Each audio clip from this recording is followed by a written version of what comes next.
American culture itself is fragmenting. And culture is a powerful system. It determines our habits, our shopping behavior, our norms in society. Surely there could be investment opportunities if that system is changing.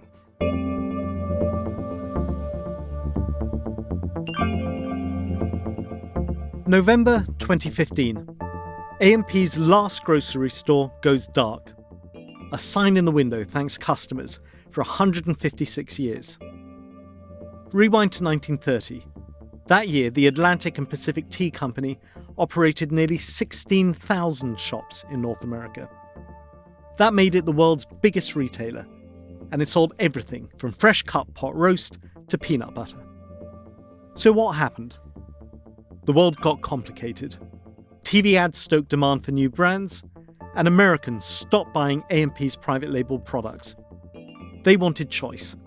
Maxwell House or Nescafe, then 50 types of mustard, then organic, then ethnic. An endless appetite for novelty. While younger rivals focused on selection, A&P made its factories more efficient, optimizing for the world that was, rather than the new complexity. It's a story that's been repeated across industries and time. Order gives way to entropy, and in the chaos, new winners rise. Welcome to Short Briefings on Long-Term Thinking. I'm Leo Kellion, and I'm joined by Dave Bujnowski, Baillie Gifford partner and an investment manager in our US equity growth team. In this episode, we're going to discuss his paper, When Systems Fragment, Entropy, Cultural Change, and the Next Great US Companies. But before we begin, a quick reminder. As with all investments, your capital's at risk and your income is not guaranteed. Dave, welcome to the show. Thanks, Leo. It's a pleasure. Dave, I want to reintroduce you to our audience because it's your first time on the show in just over 3 years. And within Baillie Gifford, you're known as one of our leading systems-level thinkers. So I wonder if you can start by just explaining what that term means. The best way is to contrast it against linear thinking. I think linear thinking is very sequential. If A happens, then B follows. System-level thinking appreciates that the world is made up of interconnected systems. And what is happening at the system level is more important than studying any individual component within it. So as an investor, I can study a business till I'm blue in the face and understand its balance sheets and cash flows and P&L, and that's all well and good. But its fate might ultimately be determined by the dynamics taking place in the system around it. So A happens, B follows, but then B feeds back into A. C is building in the background, and the big shift happens coming from a place where nobody had expected. It consists of feedback loops and stocks and flows and all sorts of underappreciated and surprising dynamics. And then before joining Baillie Gifford, you co-founded a company of your own, Coburn Ventures, which specializes in understanding how change happens. So how did the work that you did there inform your approach to stock picking today? Sure. I think it starts with the premise that change drives growth. A lot of people assume that for growth to happen in an enterprise, there must be expansionary forces taking shape around it. But in fact, all you need for a business to grow is a change to take place. Now, as far as Coburn Ventures go, full credit to my mentor and founder of Coburn Ventures, Pip Coburn. His investment philosophy was founded on identifying monumental change. And the idea was that humans are wired, and investors as a subset of humans, are wired to think rather incrementally. Change doesn't announce itself. It creeps up on you. And when a big change happens, it's hard to identify. So our premise was if we can understand when there's a monumental change happening, we can place our investments accordingly and find the companies that are on the right side of that change. And that was the core of our entire investment philosophy. Now, importantly, there's different types of change, and this is what made it a fascinating, wonderful study. Some change I'd describe as happens on the micro level. A company introduces a new product. or Walmart changes its shelf space and gives an advantage to one company over the other, or a company restructures and it alters the shape of their cash flows going forward. Those are investable changes, absolutely. But the implications of those changes are rather narrow in scope. Other changes are more macro. They're at the system level. And when a system changes, the entire landscape reshuffles. The playing field is upended. Incumbents tend to lose, like in your introduction. That was a system level change. And when I look back on the last century of investing, when you look at the largest market caps in the S&P on a decade-by-decade basis, all of them are tied to a system-level change. Going back to the transportation system being disrupted and how that led decades later to stocks like Exxon and Shell, to the computing era, IBM, Intel, Microsoft, all the way up to the AI, post-World War II consumer boom in the United States leading to companies like Walmart. If it's outliers you seek, like we do at Bailey Gifford, I think pointing our efforts at system-level change is a right way to spend our time. So if we turn our attention specifically to entropy, entropy obviously helps scientists with thermodynamics understand heat dispersion. But how are you using the term entropy in the context of finance? Before I even get to finance, I think it's important to start at the system level. So if I work from the premise that change drives growth opportunities, and if I work from the second premise that system level change is what drives outlier type exceptional growth companies, then it would stand to reason that spending my time studying change and studying systems, and importantly, what changes a system, what causes change to happen in a system, why and how it happens, would be a really good use of time. So I've spent a lot of my career doing that. And that has led me to the second law of thermodynamics. Now, as you mentioned, it was typically describes how energy and heat disperses in a system, going from concentrated to more dispersed and more distributed. That is when it comes to thermodynamics. But it's also a system. It's a system dynamic. So applying what I've just done is take that same dynamic, transfer it over to different types of systems, and determine whether those systems are experiencing a similar type of dynamic from concentrated to fragmented, from low entropy to high entropy. And just to clarify, why focus on entropy rather than just change in general? Some changes that take place in systems are fleeting. They're not permanent. The system can revert back to its old shape. And if you invest behind the change that you observed, and it's only a transient, temporary change, it might not lead to any long-term investment opportunity. But entropy suggests the change is structural and permanent. It will lead to a new order in the system and very likely new places where value accrues, new winners, new losers. So was there a moment where it clicked for you, this idea of moving from centralized systems to fragmented, distributed ones, a kind of light bulb moment that everything fitted in place? There was a meeting I was in where this started to really click and incentivized me to do more work around just understanding entropy. And that was with the CEO and founder of Cloudflare, Matthew Prince. He was describing the opportunity in front of Cloudflare. And to do so, he compared it to Google's early efforts around search. And he pointed out that before Google dominated search, there were several other search engines, and AltaVista was one of the leaders. Now, AltaVista was the search engine created by Digital Equipment Corporation, a mainframe company. And AltaVista resided on DEX mainframes. Their big iron. It was a big iron play, and it was just their application for search. Google came at it with an entirely different architecture.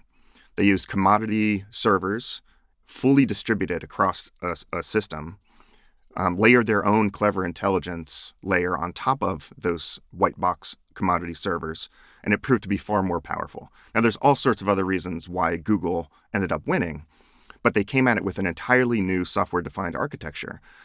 And Matthew Prince described the opportunity for Cloudflare as being similar in the networking space.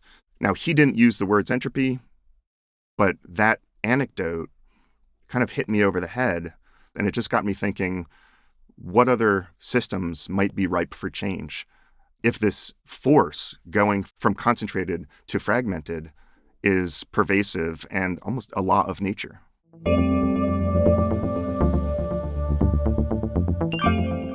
So that conversation with Matthew Prince got you thinking how fragmentation can lead some companies to rise and others to fall. I imagine for many investors, that might have been a leaping off point to thinking about AI as an entropic force. You instead decided to focus on US culture. Why? It was one focus. Certainly AI is a focus as well. It deserves to be. But at the time, just right around that conversation with Matthew Prince, I was reading a book called The Scientist. It was a biography of E.O. Wilson, the naturalist, biologist, known by some as Darwin's heir, and where he focused his career and where his insights were generated were directed towards insects, and specifically ants. And in the book, he talked about why. Now, when he was coming of age in university as a scientist, it was right at the time when Watson and Crick discovered the double helix. And he said every scientist worth his weight in salt directed their efforts towards genomics. And Wilson thought, very rightly, that the likelihood of generating truly novel insights would be higher if he focused his attention on a place where no one else was looking. And so ants it was. And he turned out to have just an amazing, successful, and accomplished career. That was one reason. I thought, okay, this happened as just after the ChatGPT moment in 2022, when most investors, most technology investors, most growth investors directed their efforts towards AI. Again, for all the right reasons and something that we obviously do as well. But I thought, with all that attention looking at AI, there don't seem to be too many people studying culture. And culture is a system, and systems have a tendency to go from a low entropy to high entropy. Culture is a powerful system. It determines our habits, our shopping behavior, our norms in society. Surely there could be investment opportunities if that system is changing. That was one reason I turned my attention towards culture. The second reason was, as it happened, I re-engaged with an old friend, Grant McCracken, who is a cultural anthropologist in America. And we started working together on a weekly basis, just talking about the changes that he is witnessing.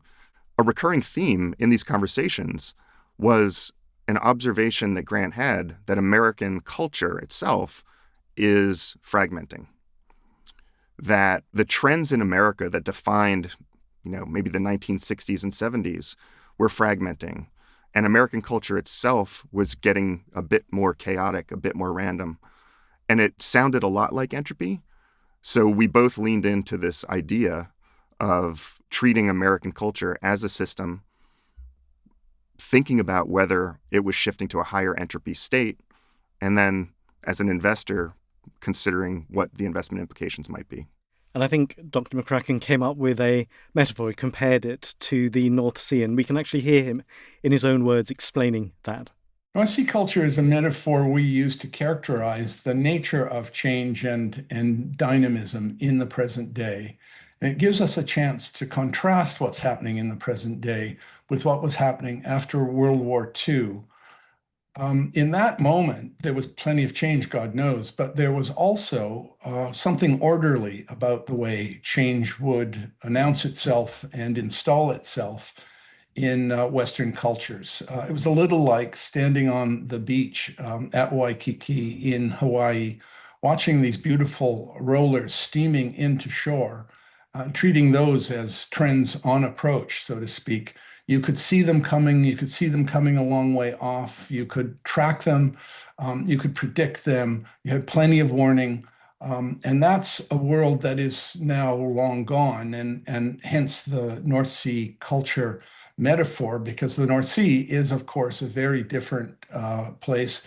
It's a place of tremendous commotion. It's almost as if designed to create a place of tremendous instability, where there's so much commotion in the waters of the North Sea that it's very hard for any one trend to seize the moment, to seize the day.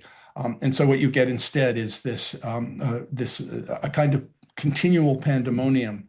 So that's what we're after here. That's sort of our marching orders, is to figure out, okay, what models and what understandings do we need to shift in order to contend with change in the present day, to contend with change as produced by a North Sea.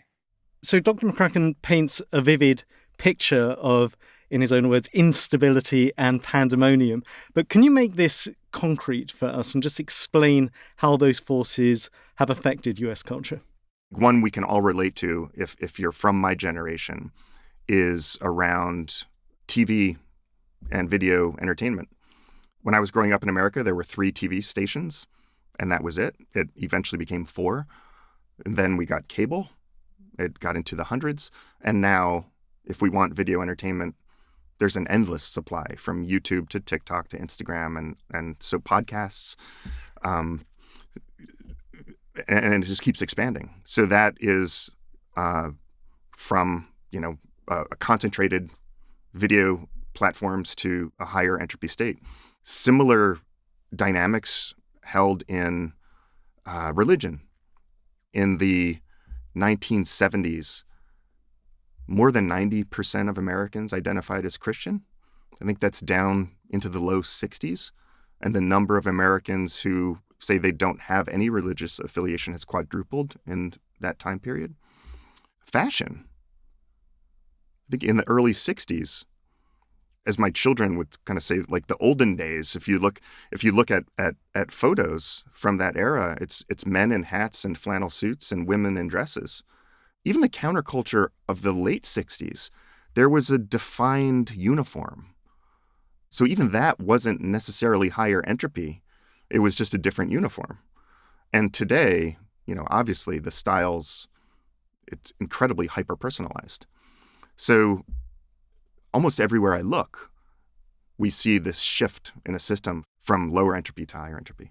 And then in your paper, you talk about the fact that this transformation is leading to new consumer behaviors, one of which you define as the decline of wellness. Can you just unpack that? Because that phrase is probably going to surprise some in our audience. Yeah. Grant and I had a lot of fun talking about this. As Grant describes, in that lower entropy state, in, let's call it the 1960s, these Waikiki waves, these rolling waves that defined a trend. It wasn't the culture wasn't changing. It was just that the changes were predictable and orderly. And wellness was a very orderly cultural change. We can debate when it started brewing, but I always think of sort of the late 1980s Nike ads, "Just Do It." There was a running craze that started in the 80s. It led into sort of the yoga, Lululemon era of the early 2000s, into fitness trackers and even how we eat. It was quite uniform. It was a unifying force that surely not everyone subscribed to.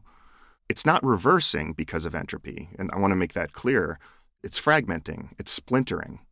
There is some rebellion against it, and Grant has a lot of, as an anthropologist, a lot of evidence of this, where people are just fatigued with the pressures of tracking yourself and how I look on Instagram, and they're rebelling against the wellness trend. Others, when I say it's fragmenting, are taking that wellness trend and applying it more towards mental health.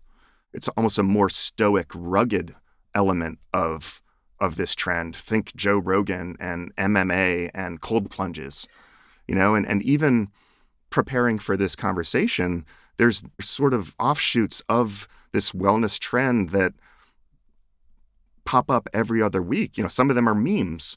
There's Delulu, which is sort of this optimism meme that has taken hold. It's almost hard to keep track of them all. It all ties together with this breaking down of a very unifying Waikiki wave low entropy state into something much more fragmented. So what does that mean for a company like Lululemon? Yeah. Well, Lululemon, its revenue growth is now decelerated into the low single digits, I believe. And I think its earnings may be negative year over year. And I think that's happening for all sorts of reasons. They have competition coming in from some very powerful brands. Some of them that I think are speaking directly to some of these splinters. Brands like Aloe will speak to a certain cohort. Brands like Vuori might have a little bit more of a male bend to them, whereas Lululemon was just sort of this rising tide, this unifying force behind wellness. So you could point to competition, but Lululemon has always had competition. So I think their difficulties right now, I think, beg the question, is there something else going on? And I think it is the North Sea dynamic that Grant talks about, the higher entropy state that wellness has succumbed to, that the unifying force that led to a very homogenous, might be overstating it, but a large market opportunity all pointed in the same direction is now not pointing in that same direction. And it's opening the opportunity up for different competitors and weakening the forces that were helping Lululemon.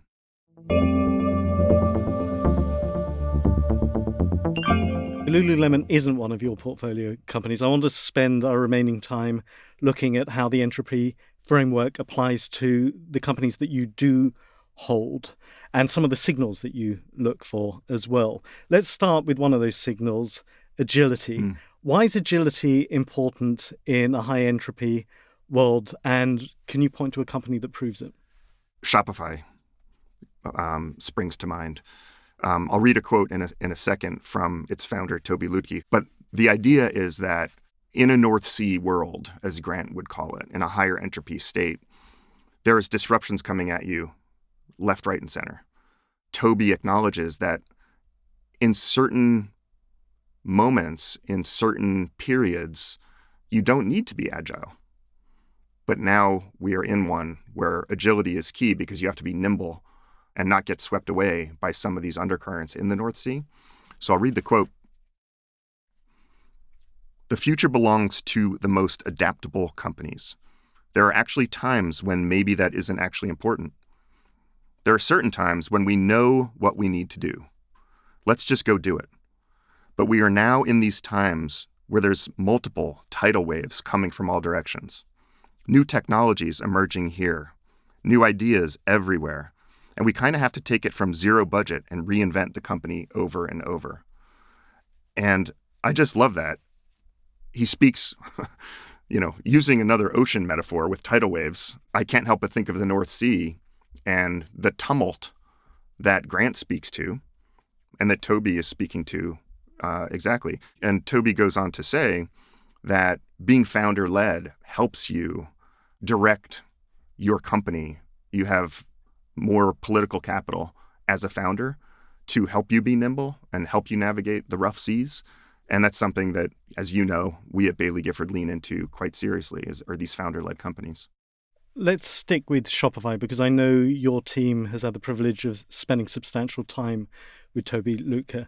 And if I just take us back to that story I mentioned at the beginning of the podcast about AMP being caught out by changes in shopping habits, we can see another one coming on the horizon in agentic commerce. This is AI bots going out and doing at least some of the purchases on our behalf. How might that affect Shopify? I think it might be tempting for some to assume AI is coming, it's going to disrupt commerce. Shopify is in commerce, Shopify will get disrupted. I see it as just the opposite. And from a system point of view, what I base that thinking on is I'm reminded of, I think it came from Ben Thompson at Stratechery. He described once how value shifts within a system. And he likened it to a balloon filled with air. And when you squeeze the balloon, the air doesn't go away. It just shifts to a different part of the balloon. The internet is a great case study in this. If you think about commerce and retail, pre-internet, the value resided at the part of the food chain that consisted of who had the shelf space and who had distribution power. That's why the big box retailers dominated for decades. When the internet arrived, that shelf space advantage disappeared because shelf space became infinite. It became commoditized. So value didn't go away. It shifted to a different part of the value chain, that being traffic aggregation. And an entirely new crop of winners, led by Amazon, resided there. Coming back to your question and agentic commerce, what that means from a system point of view is the interface, the front door to where the shopping and where the commerce will happen changes. A bot will not care where it's going to go. It's just going to go find the product that you want. So if the value initially laid at the front door, the storefront, that may well be commoditized. But it just means that air, the balloon air, gets squeezed into a different part of the structure of the system. And I think where it will get pushed is more in the orchestration of that transaction, dealing with fraud, dealing with checkout, dealing with payment, dealing with fulfillment, dealing with returns. And that is what Shopify provides for its merchants as the operating system that they use for their commerce needs. So I think it'll be an accelerant for Shopify, not a disruptor for Shopify. That's fascinating. If I can move on, you also talk about fragmentation opening up niches and more space for subcultures, and that can benefit the companies serving them. Can you give me an example of one? One of the things that we look for in an investment opportunity is the size of and the shape of the total addressable market, the TAM, right? And TAMs have tended to be defined in silos. And in a higher entropy world, those silos are fragmenting. So I'll bring it to life with an example. SharkNinja, it's a home appliance company. It makes blenders, vacuum cleaners, a wide assortment of home appliances. And why I flagged it as a beneficiary of a higher entropy culture is because it's approaching that TAM that I described. The TAMs in home appliances are blenders, vacuum cleaners, and the companies that exist in the system address each of those as if they're homogeneous silos. You know, you might have Dyson and vacuum cleaners. And SharkNinja was built with a completely different philosophy in mind. It doesn't start from the segment, vacuum cleaners. It starts from the end user. Empathy is baked into its culture. It identifies what consumers want, and it builds products in a very agile way to address those needs. So if you think about an appliance company addressing one homogeneous TAM, that was the old world. If it's now in a higher entropy state, that homogeneous TAM is fragmented into all these little things. So if you're SharkNinja, all of these little things represent white space in a way that an incumbent wouldn't be able to address. So an example, they have a wildly popular home ice cream maker. They identified a need that was not previously a segment. I mean, it was, but the entire segment, when they entered that space, was a $50 million TAM. I don't think any public company would bother trying to address a TAM that small. They saw a need, though, and they saw it as white space.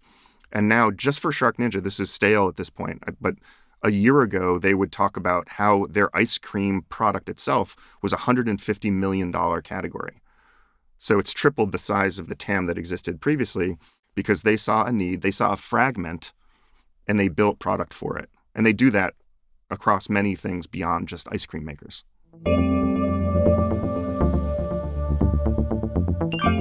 Not everything is changing, though, and I think you make the point that you look out for what you call cultural anchors, and that can point you towards long-term growth too. Can you make that real with a company that does that? Examples of this, the two that spring to mind, one I would say is more of like a societal anchor, and that's sport. It's still the place that has not succumbed to the fragmentation that has ripped apart so many other forms of entertainment. It's still where we gather as a crowd in one place at the same time, synchronously. It doesn't mean we can't watch replays on YouTube later, but it's where we get together. And that scarcity value can be seen in rising Super Bowl advertising rates that just go up every single year, to sports licensing rights, they keep going higher, to the popularity and just the energy around online sports gambling or the prediction markets. Those are all signs that this is an anchor that has not succumbed to this, and it's getting more valuable. The second anchor is more business model related, and the idea here, there are certain platforms that have almost become infrastructure in society. They're the pipes that the chaos sits on top of, and they're not moving. So if I am Meta, or I'm Amazon, or I'm Shopify, or I'm Netflix, it doesn't bother me so much that the activity taking place on top of my platform is chaotic and unpredictable and changing. I just care that there's activity. And I'm the platform underneath that's serving that. And I can be a toll booth, or I can charge subscriptions or higher ad rates because of it. And just going back to that sports example you were giving, though, what's the company that connects to that's in your portfolios? DraftKings, the online sports shifting from brick and mortar, going to casinos to bet, to now within arm's length, has made it in America a mainstream activity, a place where people communicate, where people get together. They call it a megatrend, and I absolutely believe that to be the case. And then one other type of company that you talk about in your paper is companies that ride the entropy and help others to manage it. You call them antidotes. Tell us about one of those. I'll point to Samsara. So there's some systems that are just not motivated to change. They have not changed yet. The world around them is changing, but they are, because of their makeup, just less motivated and more inert. So think of the world of physical operations. These are fleets, these are supply chains, these are airline companies, these are field workers. It's the world of physical operations. It hasn't yet digitized like advertising or media or information systems have. But the world around them is getting more complex because of this higher entropy state. Regulations are getting more complicated. Compliance, inflation is making it more costly to run. So Samsara is an Internet of Things company that places sensors throughout these physical operations, gathers data, turns it into intelligence, allows these companies to be more nimble, to get more agile, to save money, to create better safety standards for their employees, to be more compliant and more efficient. So it's not a direct beneficiary of entropy, but it's helping customers adapt to a higher entropy world. Dave, I know there's a lot more in the paper, and I do urge our listeners to read it in full. I'm just curious where you're now turning your attention. What other types of systems change are you thinking about at the moment? So two that come to mind are the financial system and the monetary system. And this has long been the domain of large institutions and government bodies. And this will obviously not change overnight. But there are signs that the feedback loops are loosening. I think society is losing its trust in institutions. I think that is something we're observing and has been the case for a bit now. You have a whole generation now has grown up using digital technology for their finance needs. Regulations around cryptocurrency are loosening. So these are all signs. Okay, let's watch this. This is a big system that has been inert, that could be changing, and it's well worth the attention. The second one is space. And for the entirety of human history, this has been, again, the domain of just governments and a handful of defense contractors. And now, thanks to SpaceX, the feedback loop that's loosening, well, reducing the costs of space travel by 90% is a pretty big one. So this will have implications for, it's almost mind-numbing to think about what could happen as that system changes from communication systems to data centers in space. It boggles the mind, but that's another one we're obviously watching closely. Dave, we've covered lots. I always like to end this podcast by asking my guest what book they're reading or have recently finished to get a window into their wider influences. So what's new on your bookshelf? I'm going to cheat because I say that because this isn't a recent read, but it's one that I keep next to me at all times. I read it a few years ago. It's called Thinking in Systems by Donella Meadows. Systems are complex. They're counterintuitive. By nature and by definition, they're unpredictable. She starts it by saying, like, good luck trying to predict what a system's going to do. Like, that's kind of the whole point, is that they're so counterintuitive. Why, when a government increases taxes, doesn't it solve the problem? Well, because there's a lot of other reasons behind the problem. The system doesn't work the way you think it's going to work. But there's one section in the book where she identifies, I think, 15 leverage points in a system where it just helps you understand what the more powerful levers are, that if you are trying to either affect system change, or if you're observing a system as an investor, to try to identify when a system will change, when it won't change, what it might look like when it starts to change, you know which levers to focus on. And I found it incredibly valuable. So it's not my most recent read, but it's the one that I turn back to on a weekly basis. And I'm curious, when you've got those 15 levers, or indeed any of the frameworks that you're using, do you use AI to help you find them in the companies that you research? I have used her book and others to develop lenses that I would consider my best thinking of trying to generate an insight to understand how something as complex as a system might react to certain changes. So I've uploaded all of these different types of lenses into ChatGPT and Claude, and then, have fun mapping different companies against it, different systems against it, helping it, kind of be my armchair system scientist, trying to understand what might happen next. It's a lot of fun. That's really interesting. It feels like actually there might be a whole other podcast in discussing that. Maybe we can get you back on again soon. Dave, thank you very much for coming on the show. Thanks, Leo. And I hope you enjoyed this conversation too. Dave's article, which inspired this episode, is published as part of The Long View, an online collection of articles written by key decision makers on the US equity growth team. You can find it at the Insights section of Bailey Gifford's website, along with the write-ups of this and past Short Briefings episodes.